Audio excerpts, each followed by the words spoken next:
जय हिंद दोस्तों। आज हम आपको फिजिक्स के इस वीडियो में अभिकेंद्र त्वरण एवं अभिकेंद्र बल के बारे में बताएंगे। तो सबसे पहले मैं बता दूं कि अभिकेंद्र त्वरण के कितने नाम हैं। अभिकेंद्र त्वरण को त्रिज्य त्वरण भी कहते हैं, अभिलंब त्वरण भी कहते हैं। इसी प्रकार से अभिकेंद्र बल जो है ये अभिलंब बल के नाम से भी जाना जाता है। तो अभिकेंद्र त्वरण एवं अभिकेंद्र बल इन दोनों की बात करेंगे। तो चलिए शुरू करते हैं। अभिकेंद्र बल सबसे पहले इसको इंग्लिश में बोलते हैं सेंट्रीपेटल एक्सीलरेशन।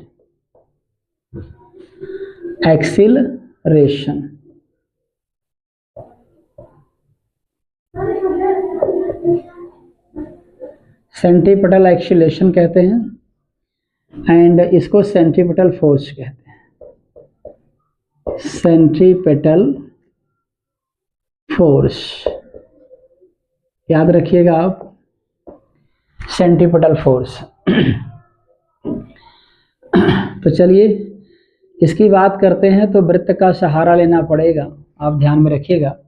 हमने यहाँ एक वृत्त बनाया है और इस वृत्त का केंद्र O मान लिए हैं।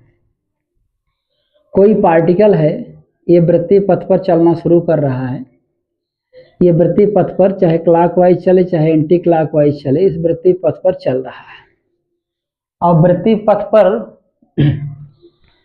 चलते समय याद रखिएगा, वृत्तीय पथ पर चलते समय इस वस्तु पर, इस पार्टिकल पर केंद्र की ओर एक त्वरण पैदा होगा।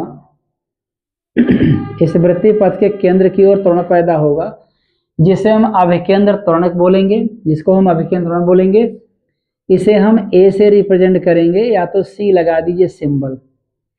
अभिकेंद्र त्वरण की दिशा किधर होगी? इस वृत्त के केंद्र की ओर होगी, इसको आपको याद रखना है।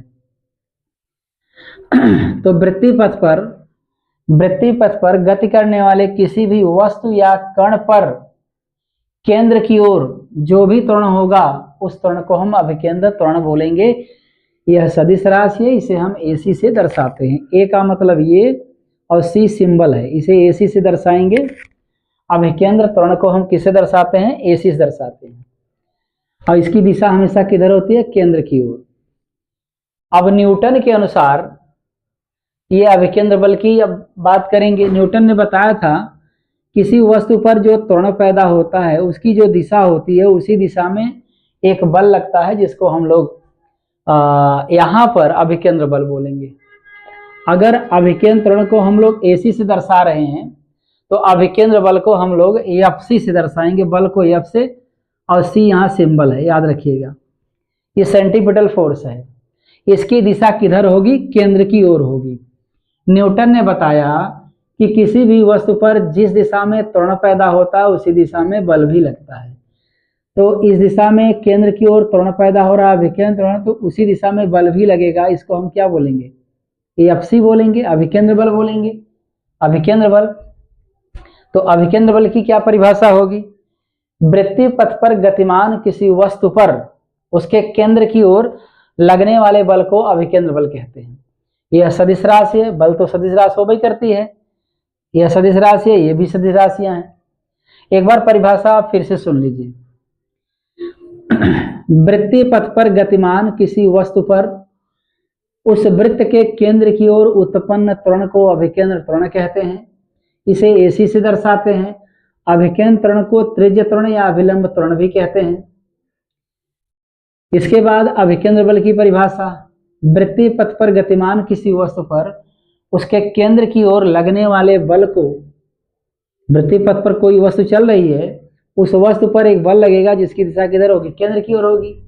तो वृत्तीय पथ पर गतिमान किसी वस्तु पर उसके केंद्र की ओर लगने वाले बल को अभिकेंद्र बल कहते हैं। इसे FC से दर्शाते हैं।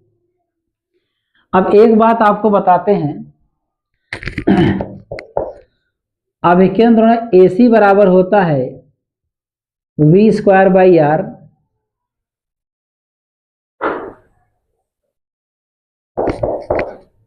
अभिकेंद्र त्वरण AC बराबर R×ω² होता है। फिलहाल इसका हमने डेरिवेशन नहीं कराया है, तो अगले टर्न पे इसका डेरिवेशन होगा। ये अभिकेंद्र ऋण है, ये भी अभिकेंद्र ऋण है। और हम लोग जानते हैं किसी भी बल के सूत्र का निगमन F बराबर ma से होता है। अगर आप यहाँ पर कुछ नहीं लिखेंगे सिंबल तो ये सिंपल रहेगा। अगर आप ए की जगह आप AC लिखते हैं तो F FC बन जाएगा, इसको आपको याद रखना है। तो FC बराबर, अब आप इसमें क्या करेंगे, ए के दोनों मान रख सकते हैं। ये रखेंगे तो एक फार्मूला बनेगा, ए रखेंगे तो एक और फार्मूला बनेगा। तो यहाँ लिखेंगे आप v²/r, तो F बराबर mv²/r हो गया, एक फार्मूला। दूसरा फार्मूला FC का क्या बनेगा, इसी में AC का मान ये रख दीजिए, तो mr², तो FC बराबर mr² बन जाएगा। तो इन्हीं दोनों सूत्रों का डेरिवेशन हम फिलहाल हमने आपको केवल फार्मूला आज बताया है और परिभाषा बताया है, परिभाषा के साथ फार्मूले दिए हैं।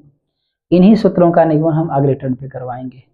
तो चलिए, उम्मीद करते हैं दोस्तों ये वीडियो आपको पसंद आया होगा। अगली वीडियो में आपसे फिर मिलेंगे, तब तक के लिए धन्यवाद।